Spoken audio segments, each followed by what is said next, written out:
Are we in full-blown recovery mode? Has Friday been a thing of the past? And, well, is the crypto market now set for a massive move and finally start to push some of these new all-time highs? Well, the second day of green candles after the massive liquidation event we saw on Friday certainly suggests that we've got some upside moves coming in the market.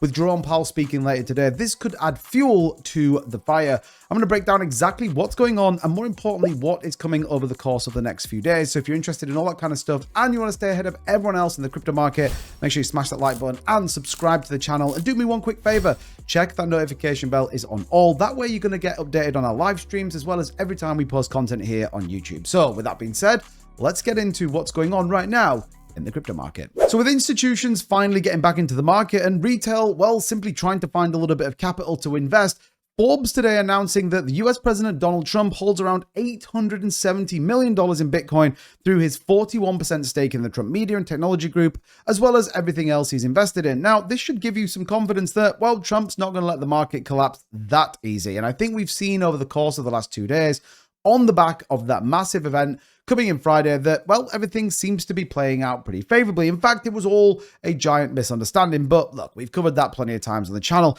Interesting enough, China announcing today an exemption of American-owned China-made ships from its port fees. It's like they're back to being best friends again. This is bullish for markets. And you have to take a look at where we sit right now. October still playing pretty favorably, 1.39% up for Bitcoin, with Q4 now starting to push very well for Ethereum as well at nearly 3%. Market recovery certainly feels in full steam, but we have to take a few steps back to understand how we therefore go forward. And if you take a look at this, the Binance retail to exchange flow, $1.359 billion was sent to Binance on October the 11th, one of the largest spikes of the year as panic sellers sold. And actually, a lot of those sellers sold at a loss. If you weren't part of my live stream earlier, I talked about how the 97% of people get wrecked in this market, and this was a perfect example of it. Market makers, whales, exchanges took advantage of the fear in the market. For some reason, everyone thought we were going from 115,000 to zero in the course of a couple of hours. But what we have seen is money flowing back into the market. Like we said, 2 solid green days, and I think the yet best is to come. Bear in mind, by the way, we cover everything here on the channel. If you're not already subscribed to the 2-Bit Crypto channel, check it out. We talk about all things cryptocurrency. If you want to become a channel member as well, you're going to get access to our premium Discord, trade alerts, brand new coins, everything else. Check that out. But what have we got to kind of look forward to? We know that the markets certainly feel like they're recovering. Sentiment certainly feels better. And, well, everyone just feels a little bit happier in the market. It's interesting when you break data down. Actually, October is split into 2 very different parts of the month. The first month, up until about the 15th, tends to be pretty quiet. We tend to enter October and then kind of get to the 15th on the same sort of number. However, the 15th to the end of the month is where all the money is made in October. This is generally where we see anything from 5 to 10% increasing in terms of gains over the course of the next 2 weeks.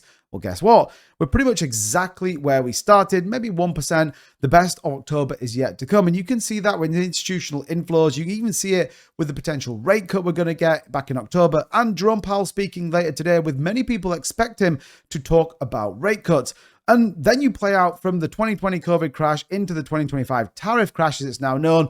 Well, is the market going to play out exactly the same? Certainly, we don't get a history repeating itself. We do often see it rhymes. And when you take the first 10 days of October, this is generally where we see markets pump. It happened in 2023, 2024. And the question now is it going to happen in 2025? Well, Michael Saylor certainly thinks so, acquiring another 220 Bitcoin, holding now 640,000 Bitcoin. And we actually saw ETF inflows, albeit tentative today, buying once again. BlackRock about 650 Bitcoin, the rest of the market buying their fair share. So sentiment certainly is back in the market. And with upcoming rate cuts, as well as capital now flowing through institutions, everything just seems to be back on track. And the bull market certainly does feel like it's on order. Q4 setting up to be once again a big move, and everything right now is pointing that if history does anything like it's done in the past, well, October is going to end up being very bullish. And in fact, November and December could even be crazier. Then we debate 2025 or a 2026 bull market cycle top. So let me know what you think of all of that in the comments down below. And let me know what your opinion is. Do you think the market's topped, or are you thinking we've got the best is yet to come? As always, don't forget, smash up the like button to a brand new all-time high and hit that subscribe button. And like I said, make sure that notification bell is clicked all. That way you don't miss live streams, content updates, and everything else. You can't afford to miss it. The most important part of the bull market is right now, and I've got you covered. Right, with that being said, I'm out of here. Thanks for watching. I'll see you soon. Bye-bye.